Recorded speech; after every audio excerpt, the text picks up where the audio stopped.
Good morning and welcome to another edition of the Kitchings Table. We are glad to be with you this morning, as always, on every Tuesday morning to bring you something we feel will be of inspiration or enlightenment, knowledge, wisdom, or just to give you something to think about. That's what we do here at the Kitchings Table every Tuesday morning.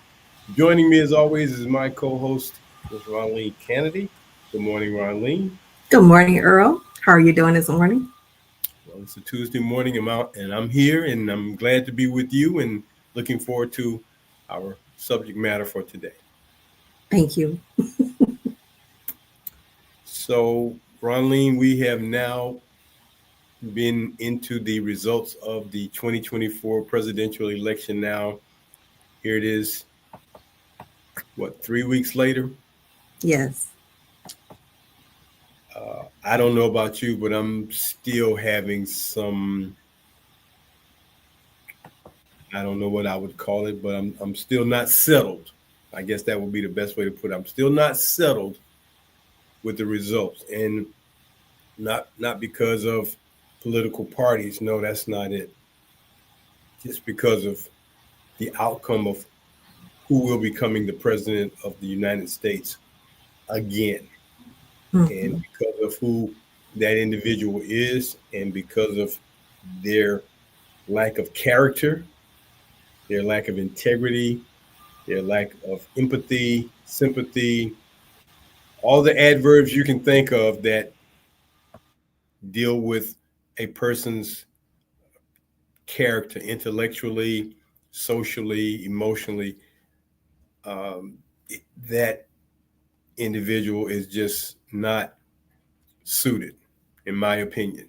And I'm have to make sure I say, in my opinion, for this position. We found out that the first time, and it seems as though America is not ready for a female to be in charge of this country. They can be in charge of everything else but that one position. And after seeing the results, I must go back and say that in the 2016 election, America did vote for a female president. The popular vote did vote in Hillary Clinton as the president of the United States, but the Electoral College said different. And in my opinion, it is time for the Electoral College to go away. The only office in all of America where we have a college to determine the outcome. Everything else is based on popular vote in a democracy. So we now know that that particular thing that the writers of the Constitution put in place back in the 1700s does not work anymore. It does not work anymore. And at least it does not work for the 2016 and the election, which had that occurred for Hillary Clinton, she probably would have had 2 terms in office, and we will now be looking at who would be taking over that position now. But as fate would have it, and because we have to go through some things in order to understand some things, we are here where we are in 2024, November 26th, and we just have to see what happens. We've been through tough times before. I don't know if, and because we don't know what will be coming, but on the horizon we can see what we anticipate to be changes that will dismantle some things of this democracy, this experiment, as they call it, this democratic experiment that this country has been on for the last 400 years. It will now change some of that. So we'll have to just wait and see. And fingers crossed, and every other thing you can do to try to make good luck happen. I don't know if those things will even matter anymore. We just going to have to, as they say, ride it out and see what happens. And hopefully, higher powers have put some things into place that we don't know about that will occur, that will be like game changing to us, to make sure that we understand who is really in charge. With that, I will have you make your thoughts known to our viewers and our listeners. Okay. Well, thank you so much for sharing yours. And I do understand your disappointment.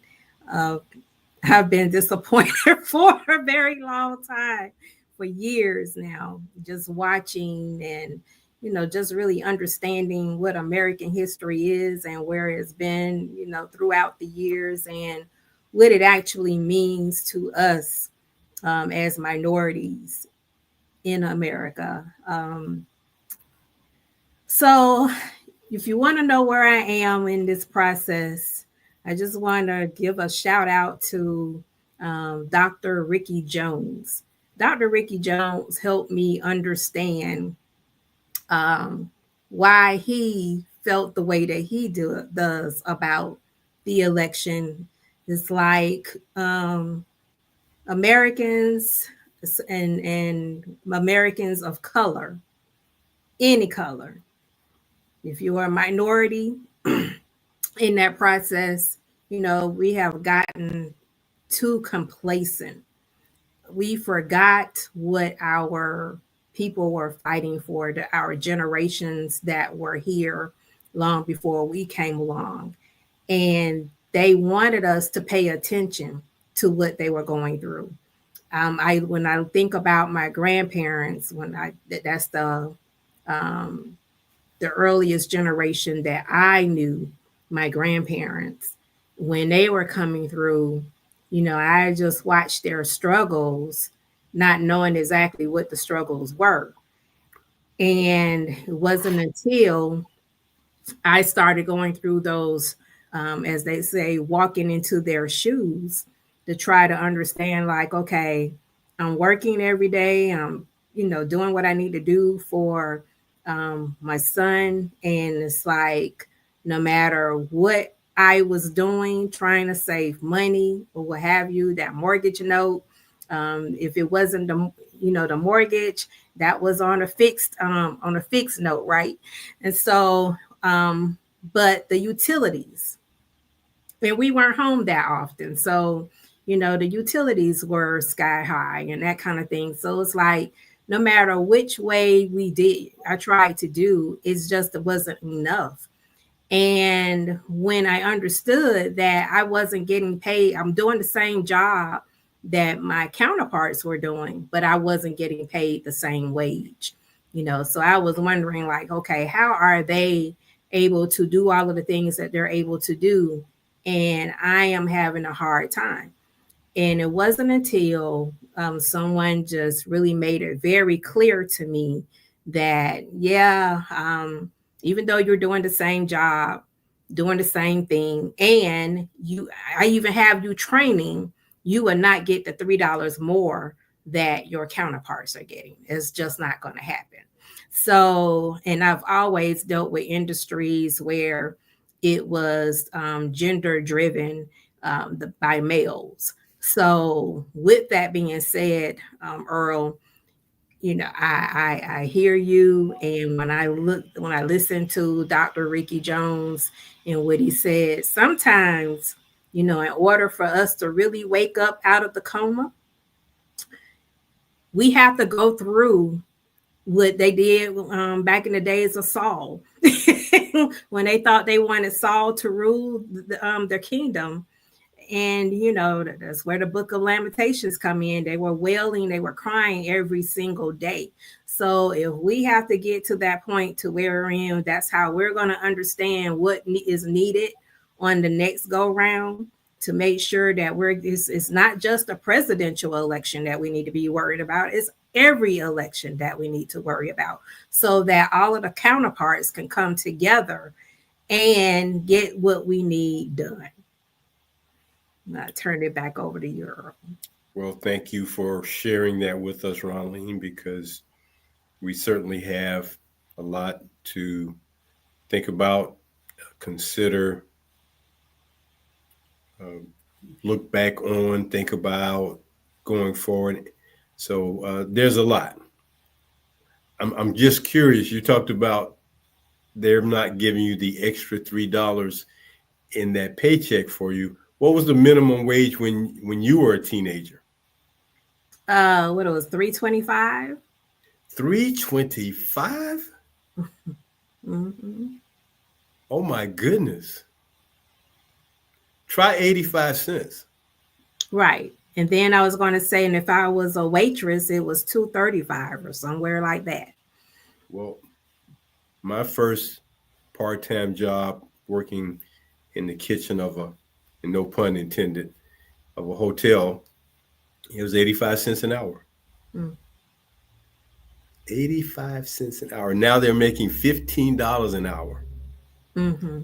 So from that aspect, it's come a long ways. It's come a long way since you were making three some odd dollars an hour, but with And then progress, check and then check this out, Earl. When you talk about the 85 cents an hour, your mortgage note probably was like what, 178.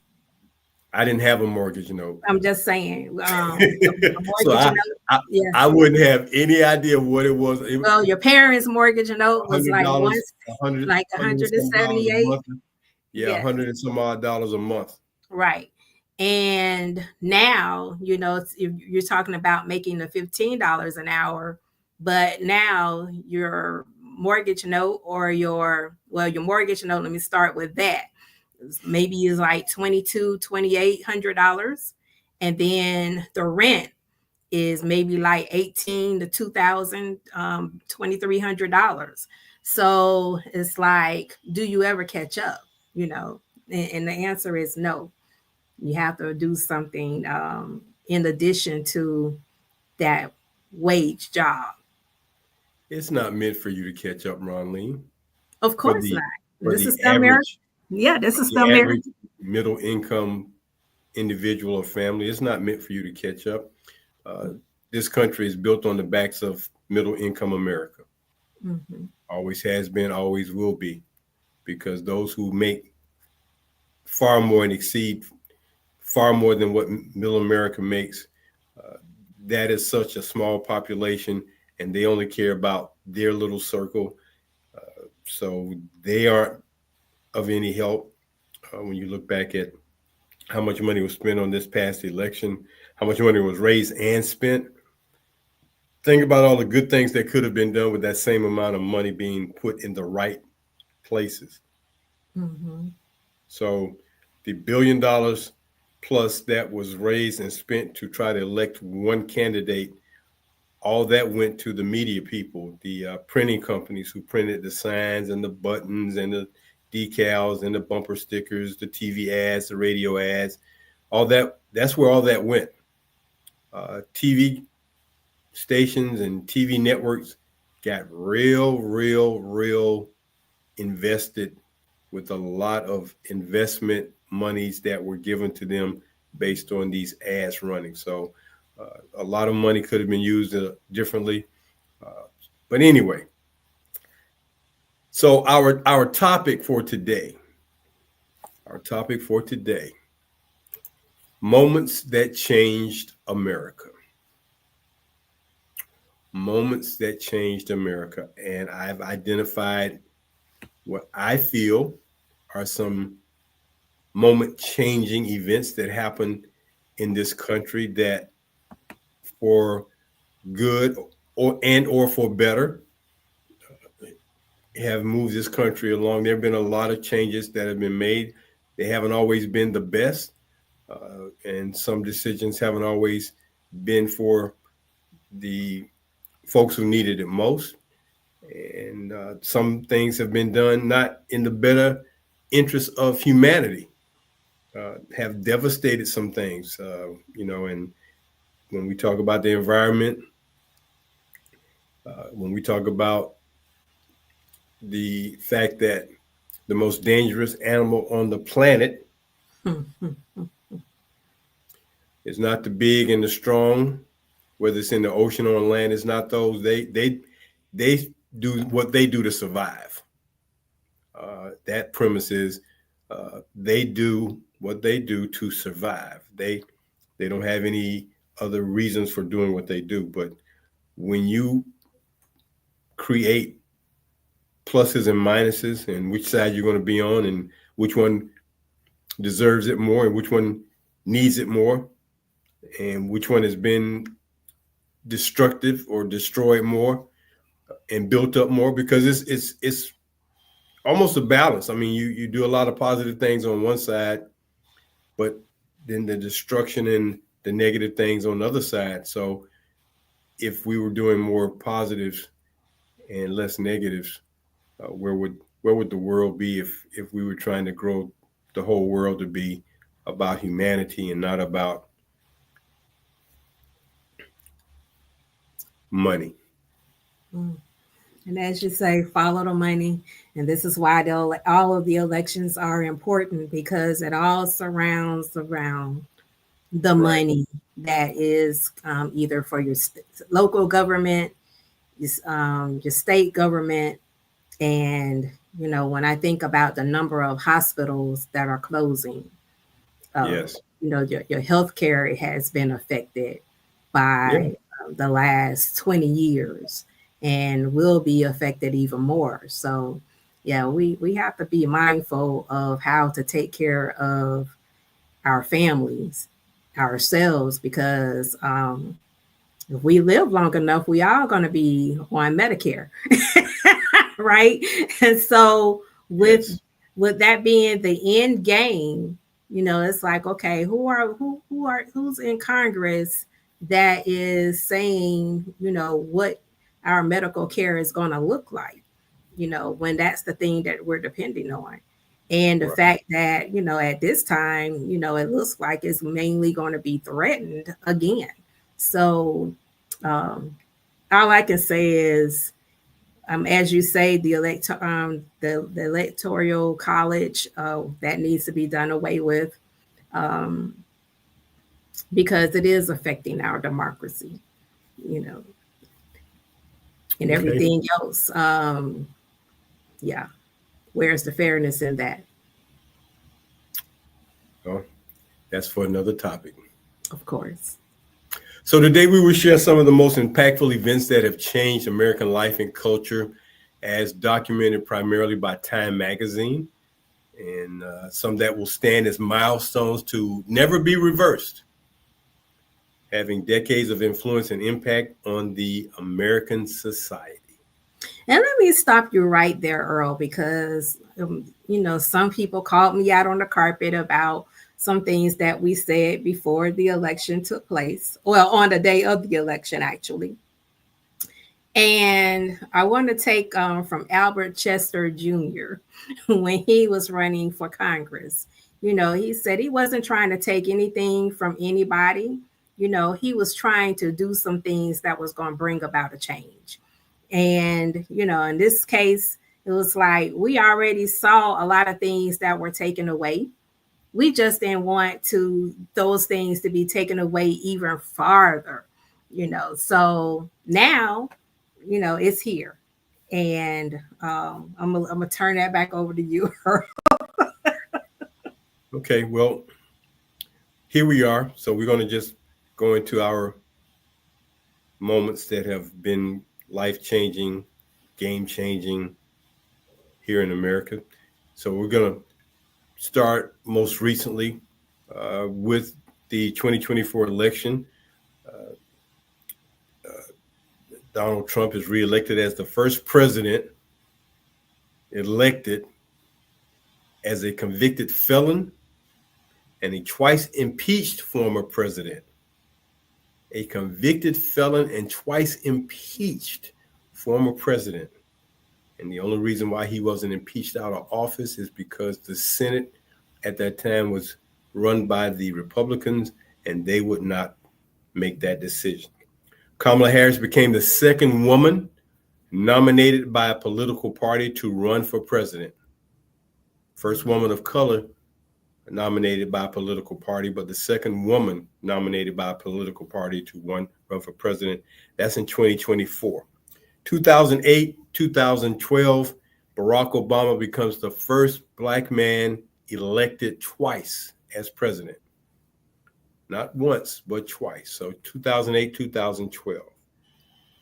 Now we'll go back, talk about some other things. For instance, 1994, the midterm elections go to the Republicans. And that was a time when Newt Gingrich was very popular. And they took control of Congress for the first time since 1954. When they say took control of Congress, that means both the House and the Senate. And that was something that they built their campaign on, the contract with America. 10 promises that the GOP vowed to enact if they took power. They always seem to come up with these plans. Contract with America, make America great again, 10 promises, Project 2025.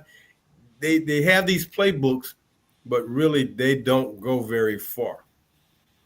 So they came along with that, and through legislative control and partisan tactics that had once been considered impermissible, the post-1994 congressional Republicans made it much more difficult for liberal ideas to succeed in the United States. 1994.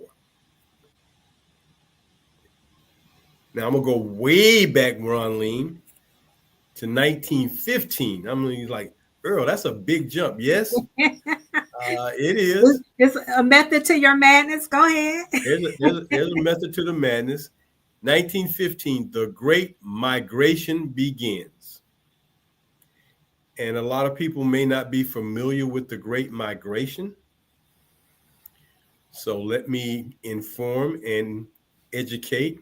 So the people, men, women, and children who participated in the Great Migration to the North, primarily Black people, left the South and moved to the North, primarily to places like New York, Chicago, and anything in that kind of line. Detroit, that's where they moved to. They wanted to get out of the South, looking for a better opportunity and a better way of life. And that did happen. It states here that 6 million Black people escaped the South from Jim Crow South to the North and the West starting in 1915. And what we don't really hear a lot about is that migration that went west. We hear about the North, the Midwest, Chicago, St. Louis, Detroit, New York, Boston, places like that. But going out west to places such as a large population of Black people settled in Denver, Colorado, a large group of Black people. And then going further than that, they got to California and helped settle Los Angeles. So 1915, that was what they wanted to do. That's what they did. And that's how things came around. Just, as part of that whole time that was going on during World War I. And a lot of things were happening. I mean, so many issues. But again, Black people were at the crux of this migration period. Then 10 years after that, in August of 1925, we talk about the March on Washington in 1968 and 66, 67. Well, in 1925, the KKK marched on Washington, D.C. Mm-hmm. And they marched down Pennsylvania Avenue. There's a photograph, and they were in their robes carrying not only the flags of, I guess, their membership, but also the American flags and state flags. And this was pretty shocking to the country at the time, but they were out there in full force. And the thing about that particular march, Ronline, is they had full garb of the KKK with the robes and the hoods, but they did not bring the mask down over the faces, so you could actually see their faces at that time. Mm-hmm. And of course, Washington, D.C. being the capital of the United States, and because there's such a large population of Black people in Washington, D.C. now, I don't know about in 1925, things could have really gotten ugly in 1925 if something like that had occurred today. And who's to say it won't happen in 2025, Hmm. 100 years later? Who's to say it won't happen? Because you have these factions of groups who believe in white supremacy, in Nazism, and things of that nature, and believe that this country only belongs to them and nobody else did anything to help build this country but them. So they want everybody to go back to where they came from. Ironically, they never speak about themselves going back to Europe and leaving the country back like they found it to the Native Americans. They don't tend to speak about it from that platform. But 1925, August, the KKK marched in Washington, D.C. down Pennsylvania Avenue. And there is no bigger avenue, street in America than Pennsylvania Avenue. Leads Mm-hmm. right to the Capitol. And you can see the Capitol building in the background of this picture. And oh my goodness. 1932, Tommy Dorsey invents the gospel blues. Now you might say, well, why is that so important? Because music is a part of America. The gospel and the blues are part of Black America's contribution to the artistic values and the artistic avenues of this country. So Tommy Dorsey in Chicago in 1932 composed songs. Take My Hand, Precious Lord. He composed that song. That was inspired by his wife's death and childbirth. And he was the person that started the gospel blues. And you had many singers, Mahalia Jackson, Aretha Franklin, Whitney Houston, singing some of his music.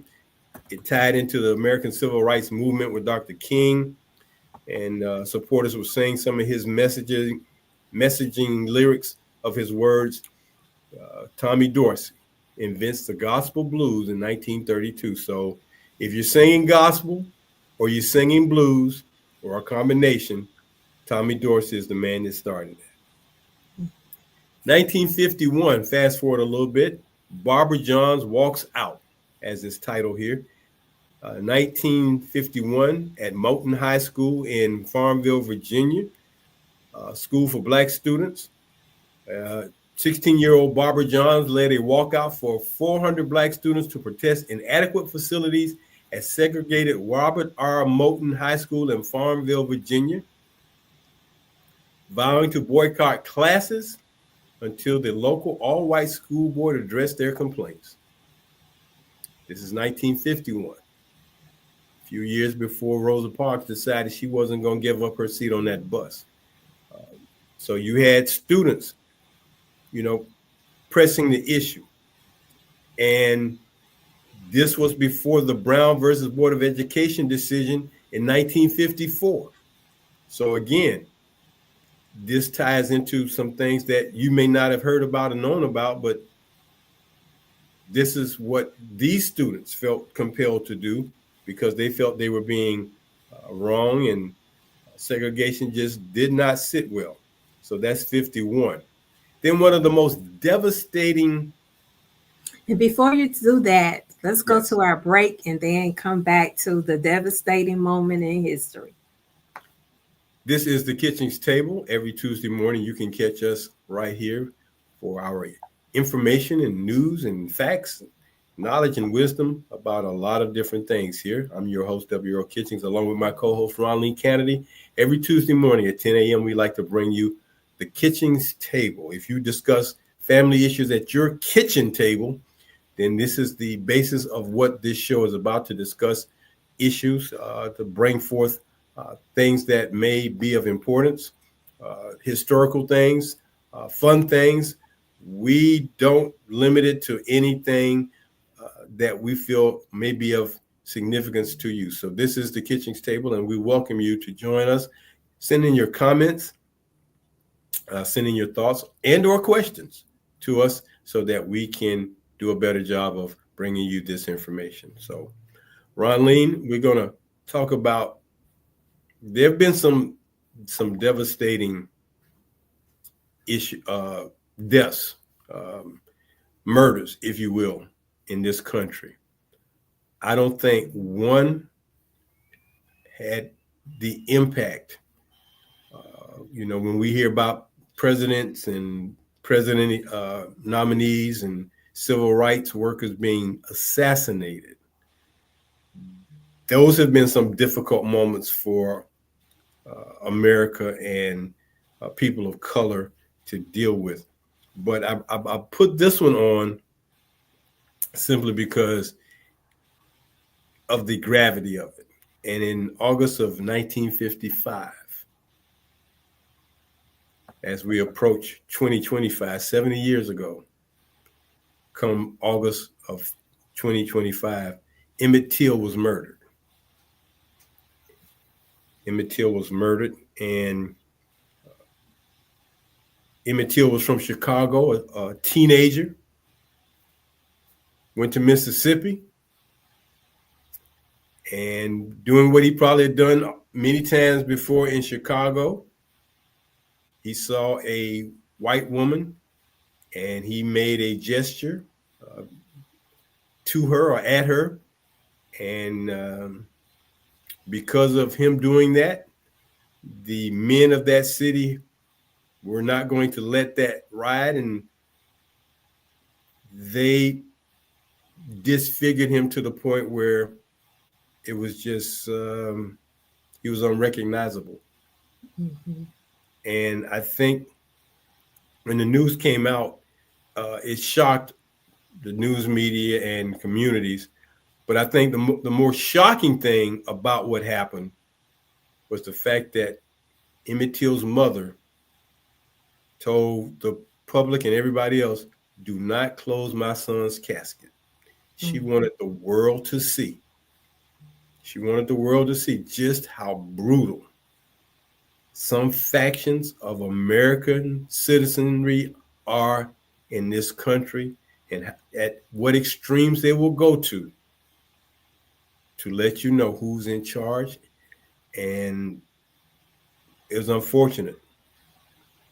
And that became a movie. I haven't seen that movie, but that is probably one of the most gravitating murders to ever happen in this country, from the standpoint of what was done, how it was done, and the fact that here was a mother grieving so much that her disfigured son's face, she wanted everybody to see it. And as we've spoken about, you know, when someone is sick or ill or they pass, you may not want that image to be in your head going forward. You want to remember them in a very positive light, from a very lively moment in their lives, not something that is so negative and detrimental to your memory that you can't shake it. But Yeah, I remember what you said about she said, I want them to see what they did to my boy. yeah, you know, and that was monumental to me when you brought that out. yeah, Um, and all we're talking about is humanity and things like that, and then we turn around and do something like that to a human being. yes, yes. I mean, and Mamie Bradley Till was Emmett Till's mother, and the sadder part of this whole incident is the individuals who perpetrated this murder got found innocent, Mm-hmm. did not serve one day. So that happened in August of 1955. May of 1960, Ronline, the birth control pill is approved, and that has an effect on the matter of Roe versus Wade. Birth control was one of the most significant achievements of the 20th century. Uh, Contraception had long been one of the things that mankind has dealt with, and a pill was finally developed for women to take to prevent pregnancy. And I've heard many things about, well, why didn't they prevent make a pill for men? You know, a pill for men, you don't have to worry about it at all. Let the men get sick. Let the men have some of the outcomes. And Bear the burden, right? yeah, Mhm. since men can't have the baby, well, give them this part. And don't give a woman the pill. Make a man take a pill every day. So And again, see, with that huh? is, I just want to say something about that. So, um, for those of people who felt like I was wrong in my comments pertaining to abortion, it had nothing to do with abortion for me. What it had everything to do with is the punishments, the sanctions that becomes behind what an abortion is. So it's like, okay, that's only geared to the woman, but how did she get pregnant? You know, Mm-hmm. and unless the punishment is going to be for both people, Mm-hmm. then it's like, no, two people, it took two to be It will involved. always take two. Right. It took two. Well, I mean, now it's we have volunteers in that. We're not talking about that. We're talking about procreation in itself and that kind of thing. So it's like, okay, is the other party going to be punished for this person getting pregnant? You know, and if not, then it's like, okay, no, then you have no business being in their business like that. And then you putting our healthcare professionals at risk because it's like anything, you're pregnant or whatever, and you may lose this baby. They may think that you're in here for abortion. No, I'm not. I'm not going to take care of you. So you got another risk going on. So it's all. We've just made a mess. I'll just say that we've just made a mess. But one of the things that was written was that contraception or the birth control basically affected a woman's capacity to control their own body. Mm-hmm. And again, that is what was at the crux of that issue for the election: women having control of their Their own body, bodies. right? And And that's now all we we were talking about. right, and to that point, here I am fighting human sex trafficking. Okay, we Mm-hmm. have trafficking rings going on where young girls are no longer allowed to go home because they are now breeding babies, Mm-hmm. against their will. So I mean, it goes up the chain. Yeah, So with Homeland Security getting involved, there's not enough alphabets involved in order to get this thing under control. And now we just gave free reign to it. right. And this is going to be something that, for all the women that were pro the president elect, your daughters, granddaughters, your nieces, they will be affected. Mm-hmm. And because of the way uh, Roe versus Wade was struck down, because of the fact that now you want to punish women who get pregnant, not the men who impregnate them, but the women must again bear the burden, because there's some other ways that some societies deal with things like this. I'm not going to go into exactly how they minimize men from doing things like this in the future, but again, the woman is asked to bear the burden. Mm-hmm. And if the woman must bear the burden, then I agree with you, Ronline. Then, for unwanted pregnancy, the male should also carry some of that same burden or some of that same uh, results or punishments that should happen. So again, this will be an issue that goes on for. It's going to be a hot issue for the next 4 years because when those people who have the power and their children, children, children's run into this situation, are you going to give them a pass? Are you going to turn your head? Are you going to say, well, it's okay for that daughter or granddaughter, whomever of the senator so and so to get an abortion? But Miss Joe America or Josephine America rather, whose daughter got impregnated by her uncle, who won't get punished, but you're going to punish a child. So Mm-hmm. we'll see how this goes when it comes down to the real issues. But 1960, the birth control pill was approved. 1963, the Children's March in Birmingham, May of 63, another one of the ugly moments in American societal uh, milestones. Civil rights was from 1958 to 1965 for the most part, and 68 for almost 10 years. Civil rights was an issue, and when the march got to the point where children are marching to make a difference in the way life is done in America, it speaks volumes. And when you want to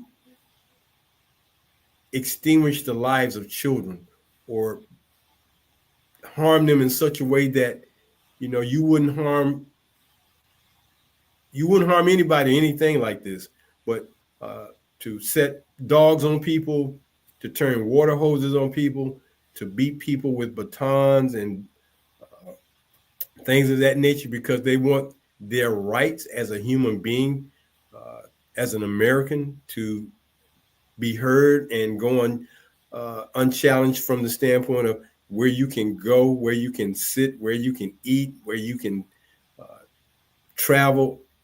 These were some of the things that happened in the 60s. So when the children got involved in the Civil Rights March, this definitely made the stakes at what was going on in America that much more important. But following that, Ronline, so that was May of 63. Um, Within a year, the Civil Rights Act was amended. President Lyndon Johnson had a lot to do with the change of things here in America when he started signing things into law about civil rights. But Howard Smith of Virginia offered a one-word amendment to civil rights, adding sex to the list of forms of discrimination that was prohibited by the act. Up until he did that, sex was going to be a civil rights issue that was not going to be considered strongly. But when Representative Howard Smith of Virginia put that in there, that was a game changer. And what it did was it allowed not just women, but specifically uh, white women got their protections extended.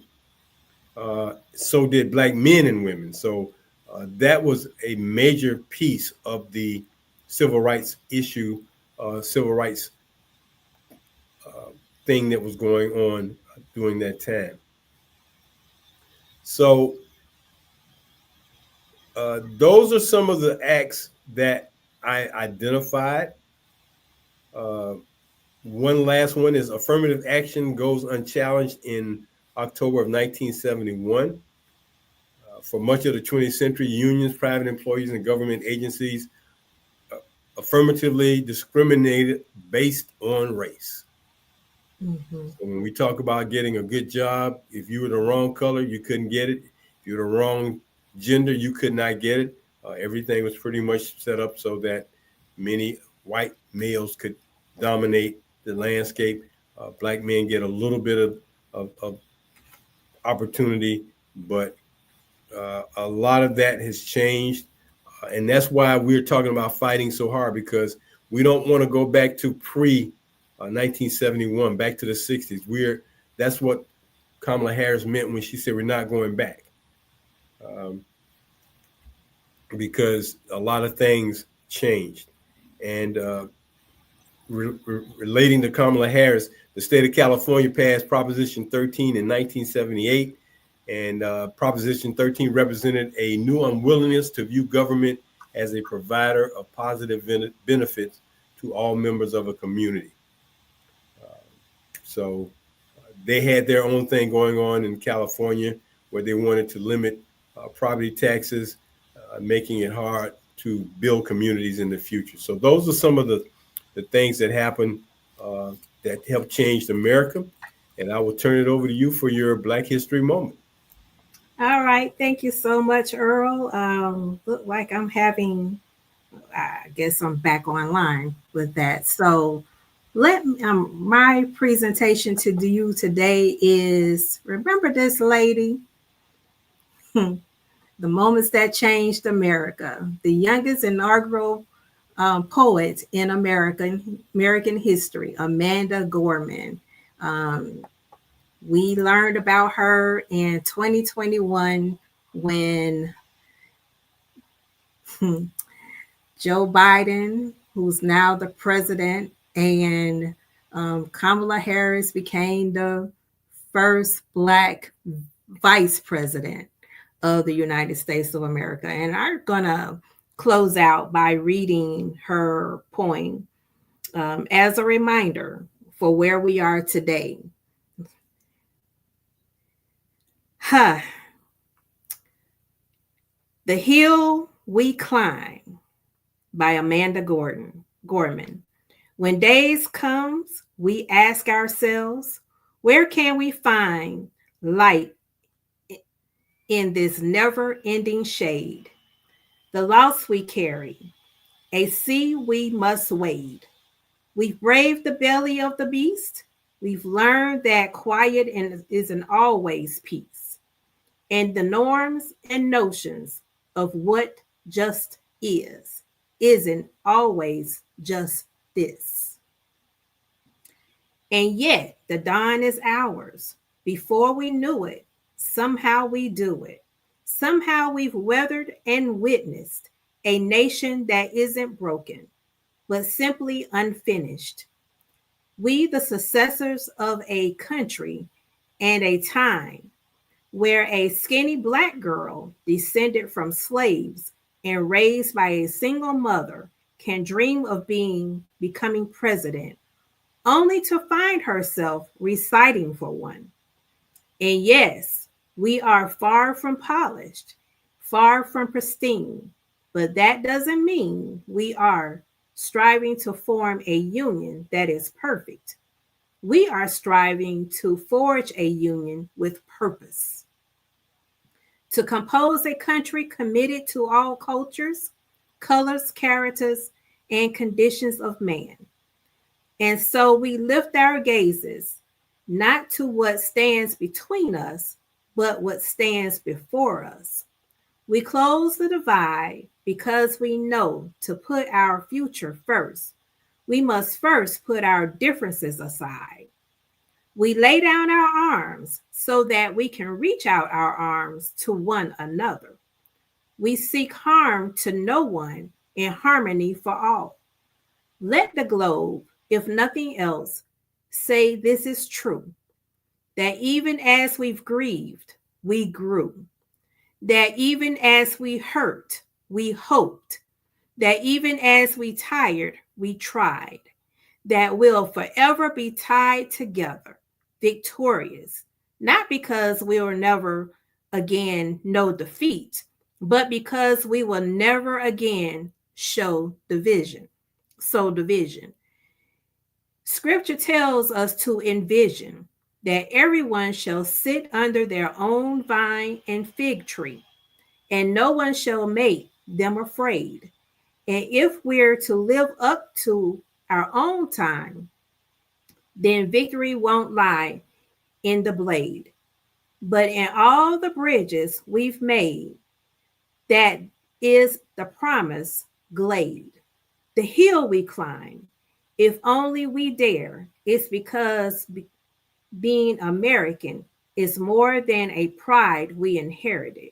It's the past we step into and how we repair it. We've seen a force that would shatter our nation rather than share it, would destroy our country if it meant delaying democracy. And this effort very nearly succeeded. But while democracy can be periodically delayed, it can never be permanently defeated. In this truth, in this faith we trust. For while we have our eyes on the future, history has made its eyes on us. This is the era of just redemption. We feared its inception. Did not feel prepared to be the heirs of such a terrifying hour.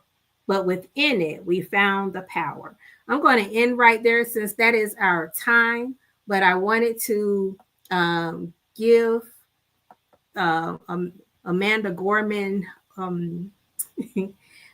what she deserved in this moment of our Black history in America. The Well, thank hills. you, Ronline. And that is our time for today. So we will thank everyone for joining us today here on the Kitchings table. And we look forward to seeing you next Tuesday at 10 a.m. As we always say, go out and do something good for somebody today. For myself, Earl Kitchings and Ronline Cannady, have a great week. Thank you.